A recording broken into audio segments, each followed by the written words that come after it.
¿Se pueden silenciar el micrófono, que hay alguien con micrófono?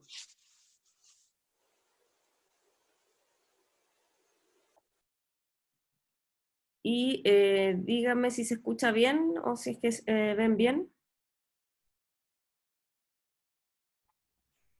Sí, profe, se escucha bien y se ve bien. Ya, súper. Gracias.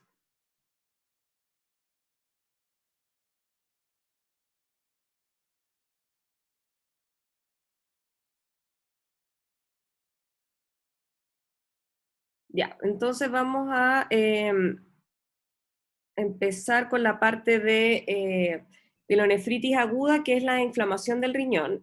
Yo les estaba explicando en el video, en el audio anterior, que la pielonefritis, al igual que las hepatitis agudas que yo les mencioné ayer, en los estadios iniciales no vamos a tener muchos signos por ecografía. Ya, o sea, la ecografía generalmente va a ser normal. La pielonefritis aguda es una inflamación tubulointersticial del riñón. eh, Tenemos un urocultivo positivo, piuria, que es dolor al orinar, leucocitosis y fiebre. Sin embargo, nosotros generalmente vemos la eco normal, pero cuando vemos alteraciones vamos a ver aumento del tamaño renal, alteración de la ecogenicidad, engrosamiento del urotelio, edema perirrenal y también podemos tener masas mal delimitadas.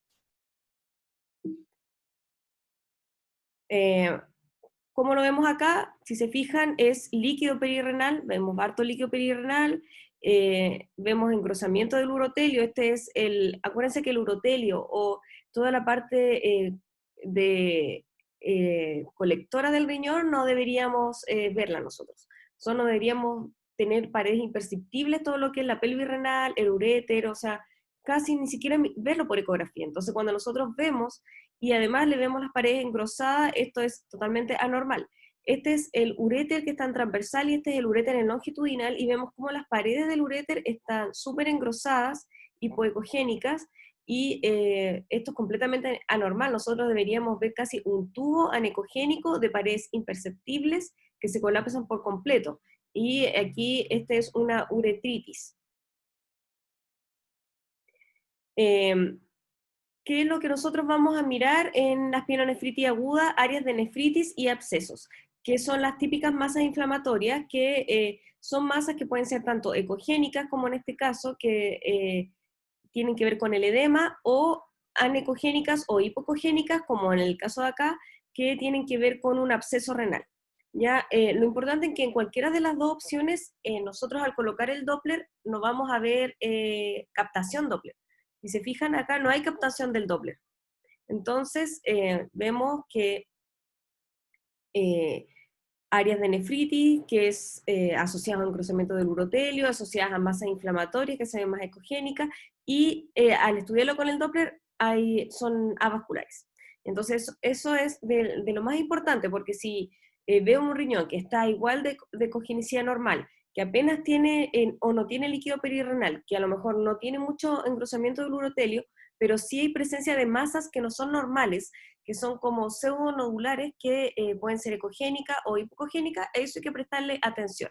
Y si además nosotros le ponemos el Doppler y el Doppler no capta, quiere decir de que lo más probable es que sea una masa inflamatoria por una pielonefritis aguda. En cuanto a la insuficiencia renal, estos son riñones que no son capaces de filtrar las toxinas y sustancias de desecho de la sangre. Vamos a ver que tienen una creatinina elevada estos pacientes, pueden ser agudas o crónicas. Las que nosotros generalmente vemos son las insuficiencias renales crónicas, donde hay una atrofia del riñón, o sea, un riñón que es completamente de menor tamaño, que se pierde completamente eh, la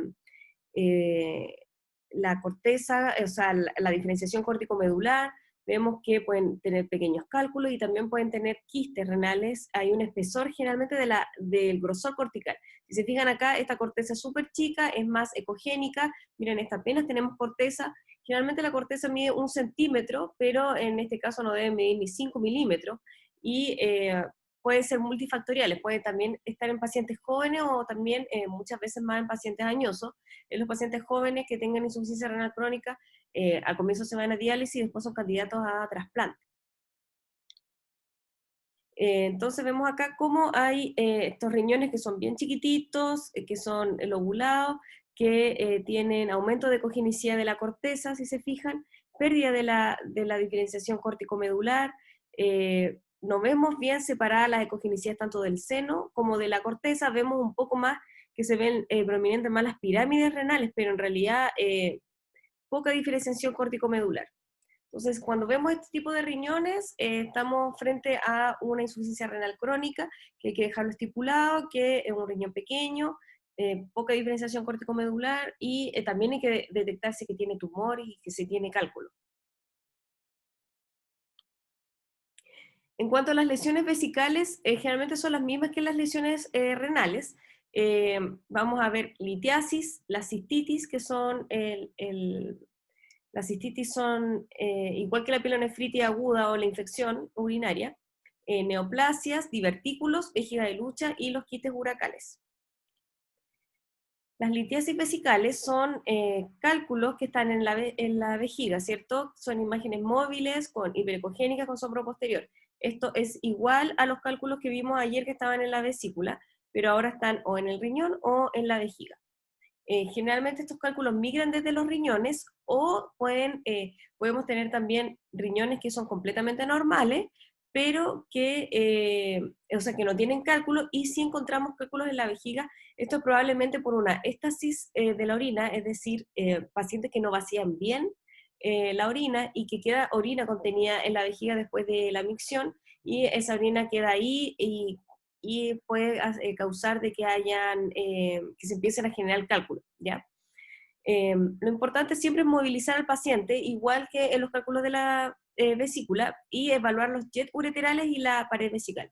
Los jet ureterales nos van a decir si es que estos cálculos están obstruyendo o no la salida del meato, y la pared vesical si es que hay una inflamación también asociada. Entonces aquí tenemos un cálculo que, se fijan, este es un paciente que se movió y vemos como en longitudinal hay un cálculo acá y en transversal el cálculo se movió.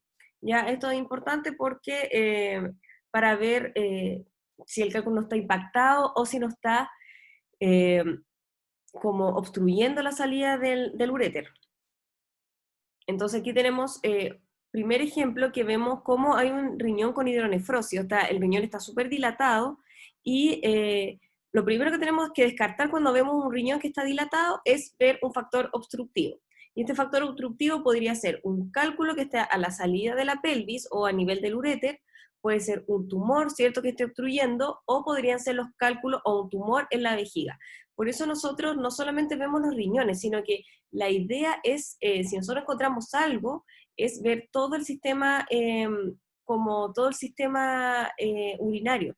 O sea, si vemos hidronefrosis, no nos podemos quedar solo, si nos piden una eco renal, por ejemplo, y vemos hidronefrosis, que es dilatación del sistema colector, no nos podemos quedar solamente con esa imagen de los riñones, sino que sí o sí tenemos que ir a evaluar toda la vía urinaria y ver qué es lo que está causando esa obstrucción. O sea, si está a nivel del uréter, a veces ni siquiera está a nivel del sistema urinario, sino que es una masa, por ejemplo, un sarcoma retroperitoneal, que se los pasé ayer, que podría estar impactado a nivel del uréter, y eso hace que el uréter esté comprimido y que haya una hidronefrosis. Por lo tanto, siempre hay que tratar de evaluar la causa de que por qué este riñón está dilatado. ¿Ya? En este caso era porque hay dos cálculos renales que están impactando a nivel de los meatos, y por lo tanto me hace que este paciente tenga una dilatación del uréter y además una dilatación del riñón. Este paciente que no podía orinar, tenía una obstrucción urinaria, le colocaron una sonda que se las presento acá porque a veces, muchas veces uno no las pasa en las primeras clases, y cuando empiezan a hacer ecografías se dan cuenta que está esto redondo adentro y no tienen idea de lo que es. Bueno, esto es una sonda Foley, y se le puso al paciente porque no podía orinar, y esto se produjo porque había un cálculo que estaba completamente impactado en el meato, ¿ya? Y eso hacía que hubiera una hidronefrosis secundaria, y que además este paciente no pudiera orinar y que no hubo otra opción de que hacerle la litiasis para poder después tratar el cálculo. Es súper importante cuando vemos hidronefrosis que que la mayoría de ellas avanzan hasta la unión uretrovesical distal. Ya, esta es la vejiga, y acá vemos cómo hay un cálculo que es bien ecogénico, pero al ser tan pequeño no tiene mucha sombra posterior. Entonces lo que hay que hacer acá es hacer el artefacto de centelleo, que se lo expliqué en el video anterior, pero se trata de colocar el Doppler color y ver cómo centellea la parte cálcica. Ya, esto es bien útil en cuanto a los cálculos renales y uretrovesicales, porque, como yo les decía, muchas veces no tienen sombra posterior. Por lo tanto, si yo tengo la duda si se trata de realmente un cálculo, le coloco Doppler color y ahí vamos a ver al tiro el artefacto de centelleo, ¿ya? Y fíjense, aquí hay un ureter derecho que está completamente normal y el ureter izquierdo que tiene esa imagen ecogénica. Ahora, obviamente que si hay un cálculo en esa porción del ureter, es muy probable de que el paciente tenga síntomas y es muy probable, además, que el paciente tenga eh,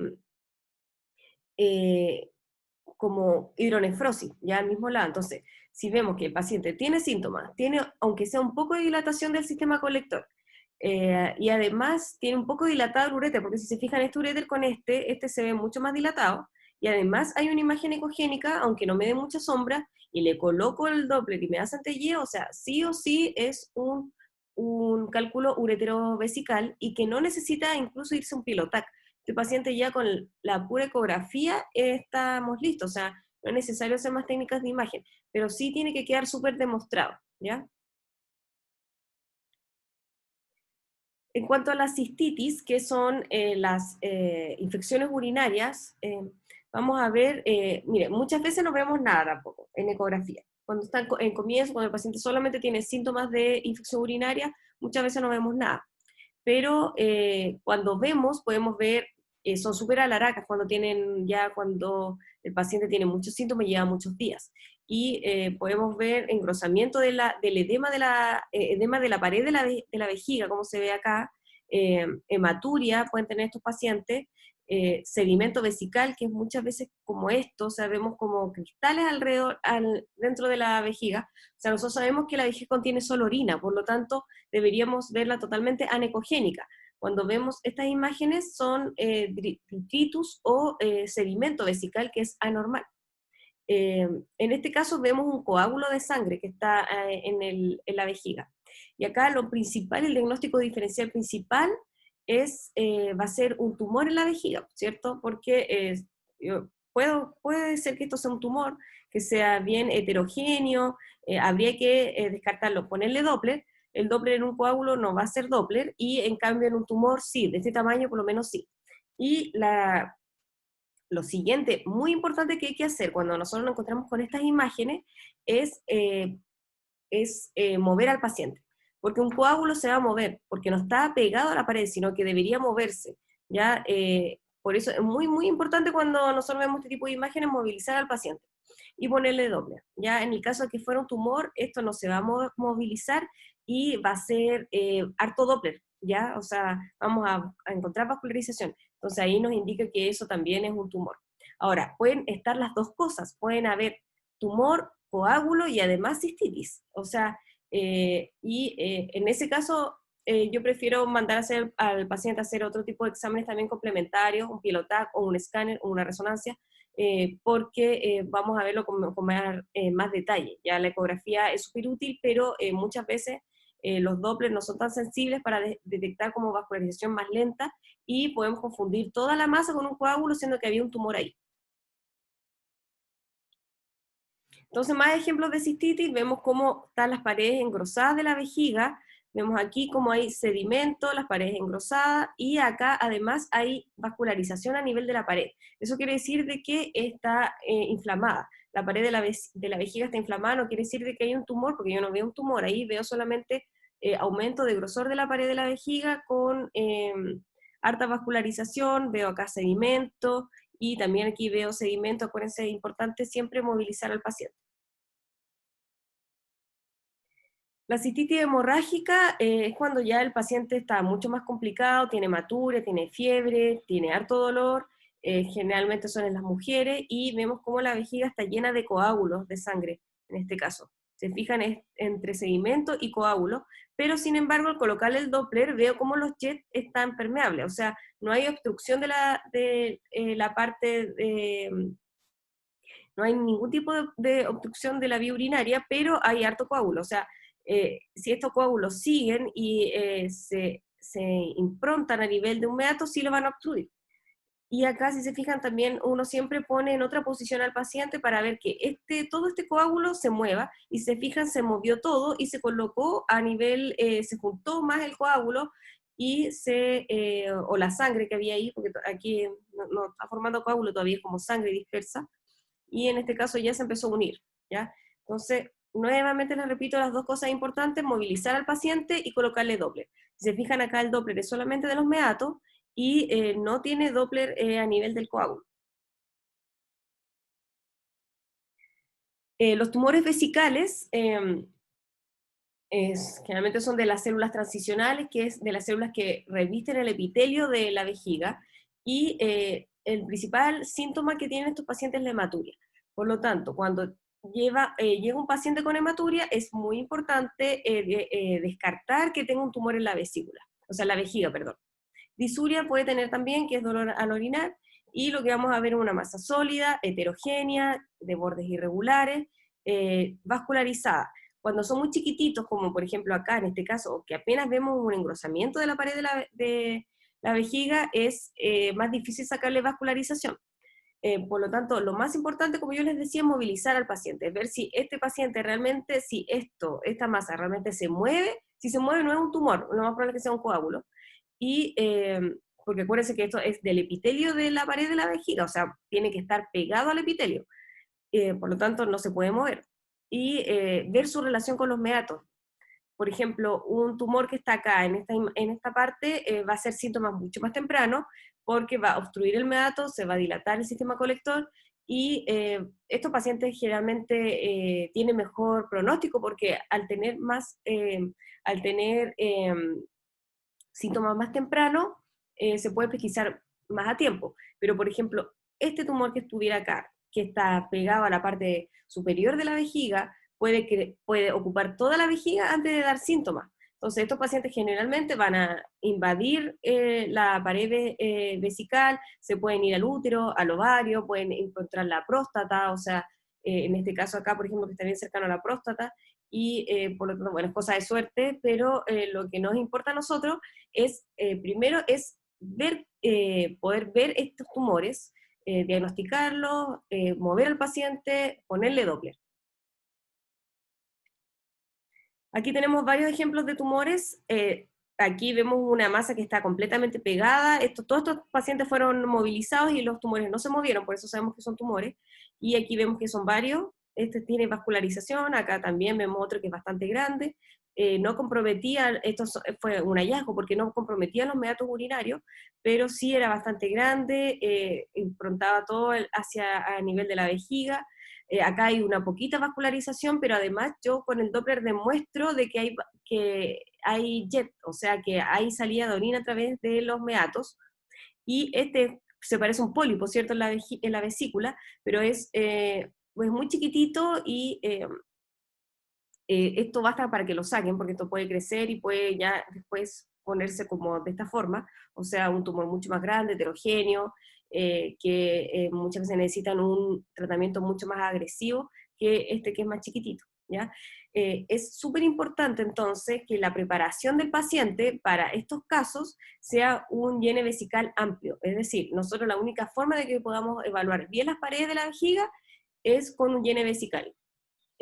Por lo menos 1 litro, o sea, por lo menos 500 cc en caso o sea, a ver, nosotros lo hacemos con un mínimo de 150 cc, pero hay pacientes que tienen una vejiga mucho más amplia, entonces idealmente hacerlo con 200, que vea, lo importante es que tenga que ver las paredes de la vejiga bien finas, como se ve acá.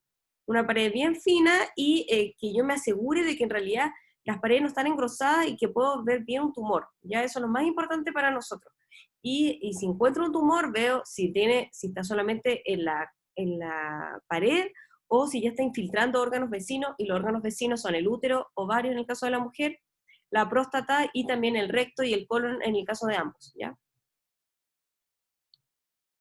Más ejemplos de tumores vesicales, entonces vemos acá un tumor bastante feo, heterogéneo, igual se puede confundir con un coágulo, pero movemos al paciente y no se mueve, y además vemos cómo el uréter también está infiltrado. Si se fijan, esta es la llegada del uréter, y el uréter también tiene tumor adentro. Por lo tanto, este paciente sí o sí va a tener una hidronefrosis importante en el riñón ipsilateral. Por lo tanto, no deberíamos quedarnos solo con esta imagen si nos pidieran una ecovesical, sino que también complementarla con el riñón. Estas preguntas estas van en los casos clínicos, van que nosotros colocamos como ¿qué se hace ahora? O ¿cómo podemos complementar el examen? Por ejemplo, si les toca un tumor en la vejiga, tienen que complementarlo con ir a buscar el riñón, a ver cómo está. O al revés, si encuentran un tumor en el riñón, y que está en la pelvis renal, también tienen que ir a buscar hacia el uréter y también tienen que ir a buscar hacia la vejiga a ver si encuentran otro tumor. O también se encuentra un tumor en el riñón, como les explicaba ayer, ir a ver la vena renal, ir a ver la vena cava. ¿Cierto? Entonces, eso es la forma que nosotros tenemos de ir complementando el examen de acuerdo a los hallazgos que vamos teniendo. Este es otro tumor, si se fijan ahí, en la vejiga, también aquí tenemos otro, este es el mismo de acá y que tiene vascularización. Pero además puse una caja de color más grande para demostrar de que hay un meato urinario que por lo menos está completamente permeable porque sale orina por ahí, pero el otro nada. O sea, quiere decir de que el otro meato que debe estar a nivel de acá, está completamente tapado por este tumor, que además recordemos que este tumor se le va hacia el uréter, se va hacia el uréter. Fíjense acá cómo el uréter está completamente lleno de una masa ecogénica, y lo más probable es que esto también llegue hacia el riñón y que haya que sacar todo el sistema colector de la parte izquierda, en este caso. Más tumores vesicales, acá vemos cómo hay una masa bien ecogénica, heterogénea, de bordes bastante irregulares, que está justo a nivel del uréter, pero no lo obstruye, o sea, porque el uréter debe estar un poquito más al lado, porque, bueno, aquí primero, ay, perdón, con el color vemos que hay vascularización. Y estos pacientes siempre, aunque nosotros veamos los tumores, generalmente los tumores en general, vistos en ecografía, que es el hallazgo primario, digamos, se van a ir a hacer exámenes adicionales, ¿ya? Entonces aquí vemos cómo en Urotac, vemos cómo está acá el tumor que no está improntando a nivel de los meatos urinarios, que lo vemos acá, no está causando mayor dilatación del sistema colector. A lo mejor este paciente tenía un poco de hematuria, y por eso consultó, y vemos el tumor acá en la vejiga.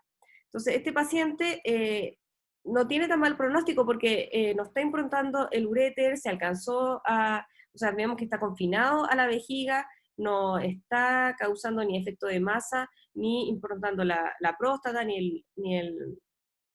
tampoco está improntando el útero o algo, por lo tanto tiene un mejor pronóstico, pero es súper importante que nosotros, este paciente al estar con nosotros, al llegar, que podamos ver este tumor, porque si no, este paciente se va a ir, o sea, no hay ninguna razón por hacerle un Urotac a un paciente que viene por nada o viene por un chequeo. Entonces, si nosotros no vemos esto, que es ya bastante grande, pero podemos ser uno más chico que se nos podría pasar, o sea, este paciente va a llegar un año después por un tumor totalmente metastizado. Por lo tanto, es clave la importancia que tiene la ecografía al momento de hacer un paciente que no tenga síntomas, pero que a lo mejor, pucha, se vio 2 gotitas de sangre, por ejemplo, en la orina. Eso es súper importante para nosotros. Los divertículos vesicales son saculaciones del fondo vesical, y la mucosa se va a herniar por una debilidad que tenga en la pared. Por ejemplo, en este caso hay una debilidad de la pared de la vejiga e hizo un divertículo, ¿ya? Si se fijan acá, son debilidades de la pared que hacen divertículos nomás. Se pueden infectar, pueden alojar tumores también, pueden alojar cálculos, y es importante evaluarlos también post-miccional, porque hay que ver si es que vacían o queda la orina ahí retenida, ¿ya? Si se fijan, bueno, estos divertículos pueden ser congénitos o pueden ser adquiridos. Los congénitos quiere decir que obviamente la persona nació con esta debilidad de la pared focal y nació con estos divertículos, o puede ser que un paciente tenga la próstata muy grande y que haga una vejiga de lucha, que se llaman, que hace que la vejiga tratar de vaciarse y para eso aumenta su tamaño, y esto hace de que empiecen a salir divertículos. Ahora, si se fijan, es importante la característica de los divertículos porque la pared muscular no es la misma que la pared de la vejiga. O sea, hay una pared muscular bastante más delgada que la pared vesical normal.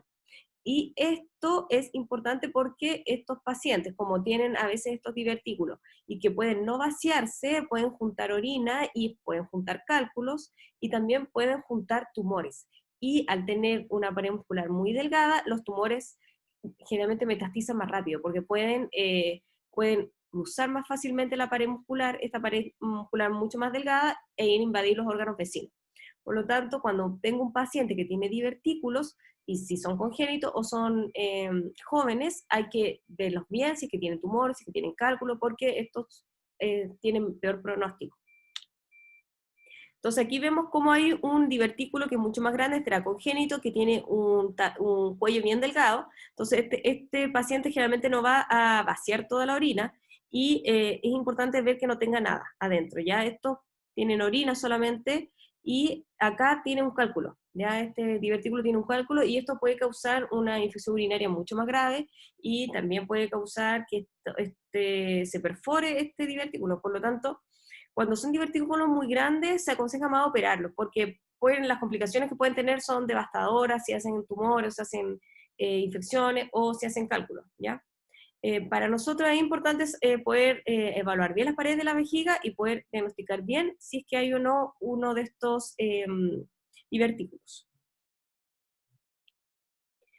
Acá vemos estos divertículos bastante grandes también, este es completamente anecogénico, de las paredes tan delgadas, no tiene ningún tipo de tumor ni cálculo adentro, y este paciente igual, hay veces que nosotros incluso podemos ver como que el paciente tuviera dos vejigas, y una la vejiga normal y el otro es un divertículo enorme que tienen algunos pacientes, que ahí el neurólogo tiene que decidir que si se operan o no, pero en términos prácticos lo que más nos importa a nosotros, como les digo, es descartar tumor, descartar cálculo, descartar infección y también evaluar en el postmiccional, o sea, mandar al paciente a orinar y ver si realmente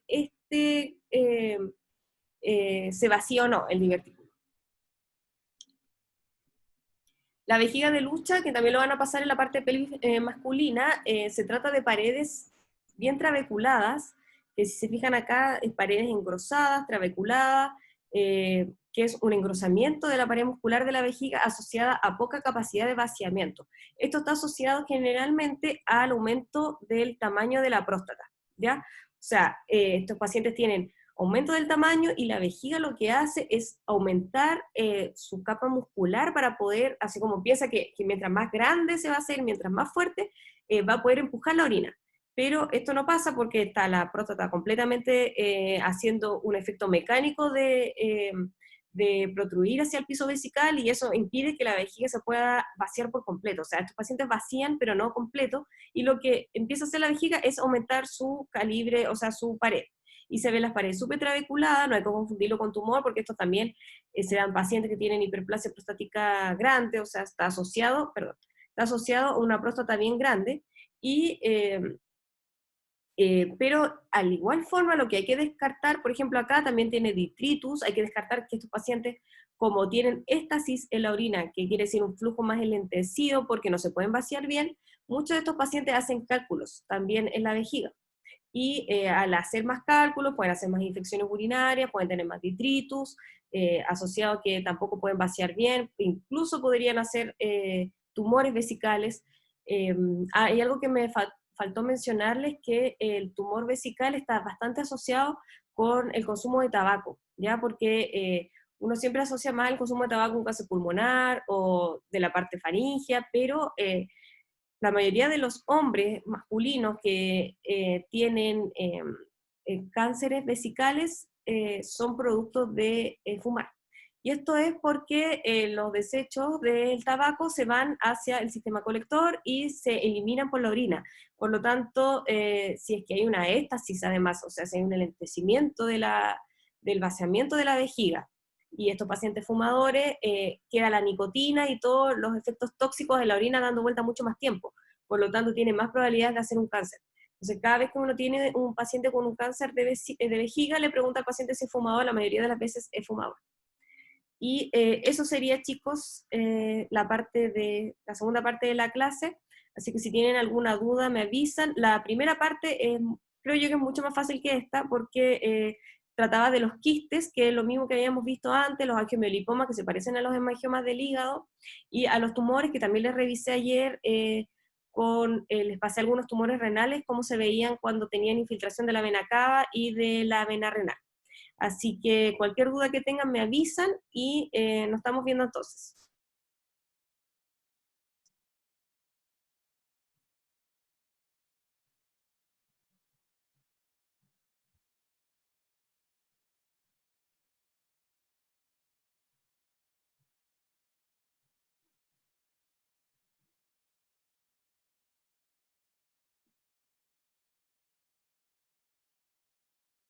¿No hay dudas entonces? Ya chicos, que estén bien, nos vemos.